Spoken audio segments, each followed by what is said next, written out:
Lucigat.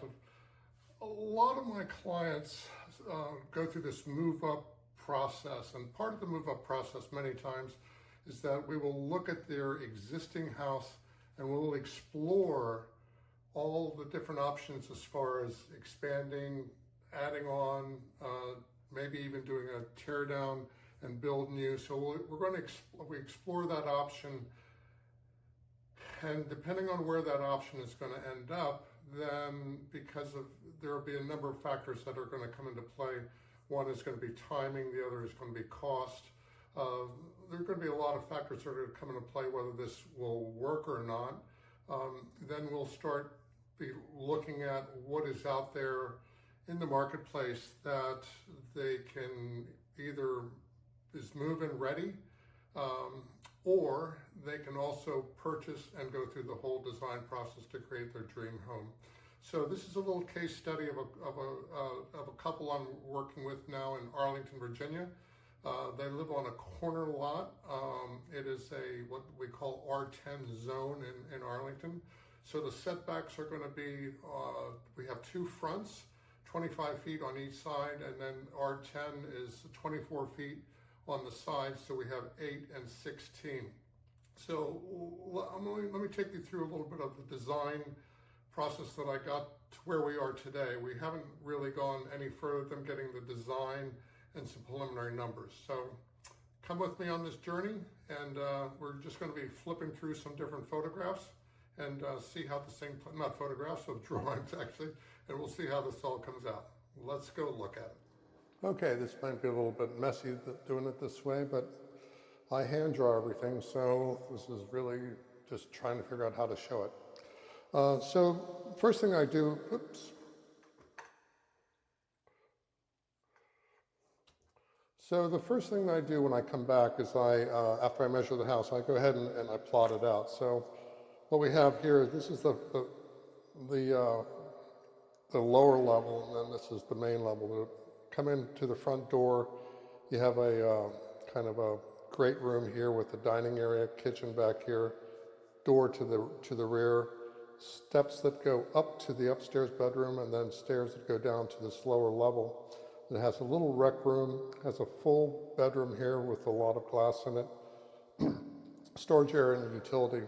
And upstairs they have 3 bedrooms and one full bath, and that's it. So the goal here is to create a master bedroom suite, create a rec room area for the teenagers to be able to entertain at, and master suite, rec room, and then redo the kitchen and create a new kitchen great room area. So normally after I get this first phase done, I come back and I just start playing. And come on, here we go. This way is up. Okay, so and this concept here. So there's 2 things going on. This is in Arlington, Virginia. It's an R10 zone, and it's a corner lot. So the street is out here, and then the street is over here. The front setbacks in R10 are 25 feet from streets. So we have 2 streets, and then 8 and 16 for a total of 24 on the side. So because the house is skewed to the lot line, or vice versa, right at 10 feet is where our setback is at 25 feet, and then it comes out somewhere out in here. We can move the addition forward a couple 5 feet, and then on this side we have plenty of room kind of to play with. So the concept here is I skewed the addition here to kind of follow this the line of the setback line. Foyer, dining room, kitchen, great room, and then not sure how to get that up. So then what I was looking at is going upstairs, creating 2 bedrooms where there were 3, bath, put another bath here, and then a master suite over top of this whole area. So once I did that concept, then I started playing this with an 1/8" scale. So here we have it, the skewed front, the foyer. This is about 20 feet wide here, and so we have the dining room, kitchen. This is conceptual now, and great room.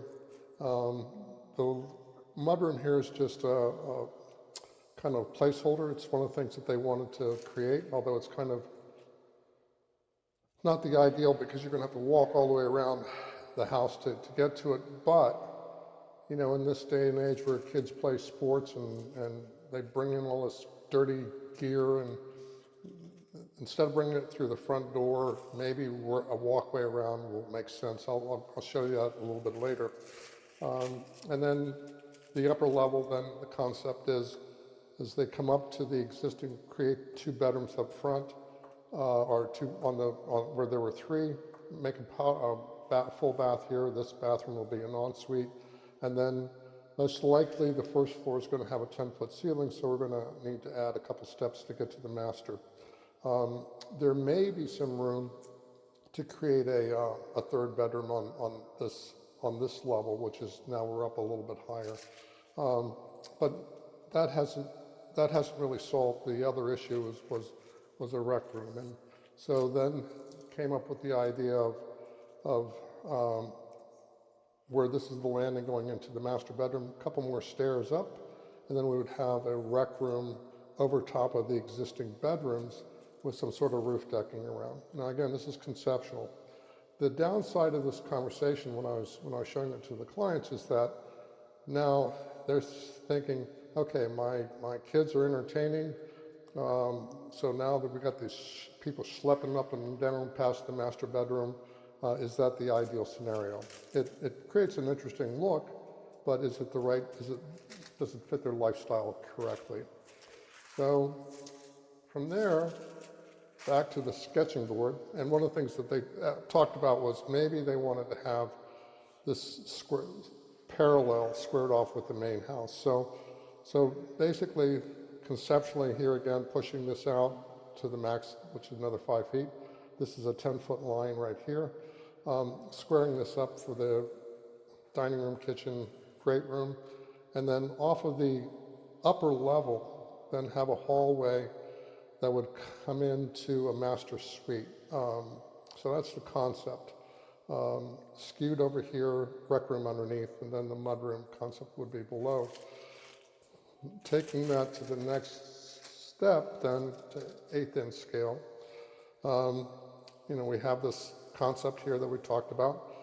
Going up the stairs, the 2 bedrooms, this will be a shared, or 2 closets in here.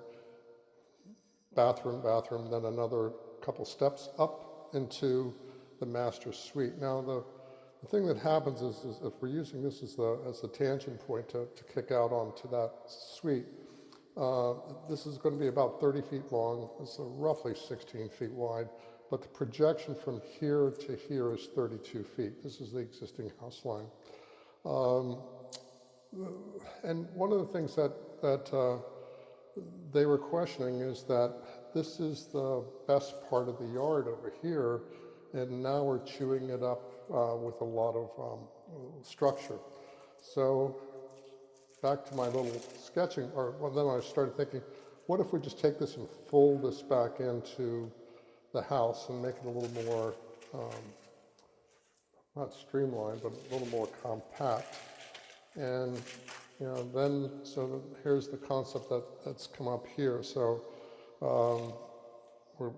all this is the same down here, this is the same here. The only difference is now we folded this back into about 29 to 30 feet, about a 22 to 24 foot projection, bath, walk-in closet, laundry, not sure if we could fit it in there. So that was the concept. That seemed to resonate, or this seemed to resonate with them. We call this concept 2B.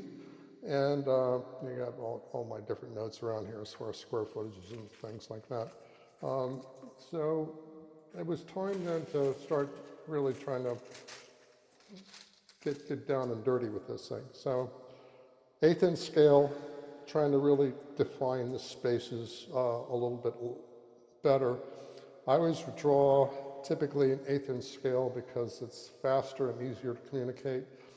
As if any of these designs start, we want to expand on them, then I'll bump them up to 1/4 inch scale because that's the standard. But But basically then there's a front porch here with the foyer, which is the same area of the front door, pushing this out to the dining room, which was about 16 by 12. Kitchen area, I offset the part of the kitchen wall for a couple of reasons. One is we got this long wall over here that's going to be really boring, so offsetting it to do that. The other element is it allows us to free this passageway up and pulls the kitchen a little way further away from what would be the walkway. And then we've got the great room right back here, which is 16 by 22. This would all be vaulted, and then here this will be where the walkway is to the new master bedroom. So put a skylight in. I like to bring light, natural light to the center of the house whenever possible. And we're not going to have any structure over top of this as far as second floor. So it's a great opportunity to bring some more light into this area. Now moving up to the upper level. And here, these two lines here this is the setback line at 25 feet. So it's 25 feet to the property this way. This is actually the property line. And we need to at least maintain a minimum of 8 feet from this side over here. So coming up the stairs, we got the 2 bedrooms. I'll have to figure out how to pull this bedroom in and make this an ensuite. There's a tub right here, and I was hoping I wouldn't have to redo this whole bathroom because it's in really good shape. There's enough room on this area where it's going to have 1 bath would be to put the bath and then a laundry room. So now we've solved a couple of things. One is that each bedroom here is almost as an ensuite. We have the laundry room, and then we'll come up a couple more steps here, do a walkway, and then over to the master bedroom suite. This will be on the probably 24 to 36, not quite, maybe 24 to 30 inches higher than this level as far as the floors are concerned. When we walk into the master, we're going to have a bank of built-in wardrobe cabinets. I was struggling with this a little bit about where to place the bed and how this all fits in, but so I decided that probably the bed is going to go here, or it may go on this side, depending on how they want to orient it. And that gives us enough room to put a king-size bed in here with some nightstands. Coming into the bathroom suite, we've got the toilet area, 6-foot vanity here. I'm showing a trough sink, and then a nice walk-in shower, window, and then on the back side of this, a doorway in to a walk-in closet. So storage-wise, closet-wise, they're gaining quite a bit from what they had previously. And then they have a bank of windows here that I would probably try to make these windows 8 feet tall, so all the way down to the ground. There's not anything that's going to be for people looking in from this area. The street side here, we'll have to play with what those windows do and how they play out. So now we've got this space created out that works pretty well. And then the lower level, again, trying to minimize excavation and things. This is pretty much ground level back in here. So the idea would be the existing house line is right like that. We'd come in, do a covered area, door to a mudroom. Where this was a closet, turn it into the walkway, put a full bath down in here, and then we've got a 16 by 24 rec room. The advantage of this, or one of the things we look at is that, window placement, these are just placeholders.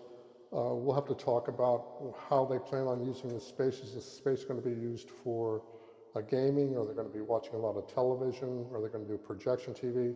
So that may affect window placement and how many windows we put in. We're not going to have any windows here because off of this main level, we're going to be putting maybe a porch, patio, something to to make this so they can flow to the outside and work it out to the outside. So that's it. Once I did this, I ran some numbers because it's important for people to have an understanding of, okay, about what it's going to cost. So we got an A to B range in here. And now we're at the stage where they're thinking about it. Meanwhile, I'll start looking out in the marketplace to show them what is available in a price point where they're comfortable buying. There's a lot of new construction in Arlington. It's starting at about $1.9 million and going up. Again, what happens with move-up buyers a lot of times is they want to stay in the same location or very close to that location because of schools and the whole, their whole lifestyle and what they've developed there. So I will keep you informed as to how this progresses. I'm guessing that we'll have a couple conversations about this. We'll probably work out some details, and then once we get the details worked out as far as design and pricing, they'll make a decision of which way they want to go.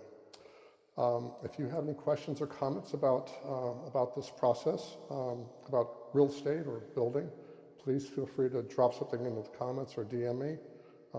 Thanks for watching, and I hope you stay tuned for the next video. Till then, take care.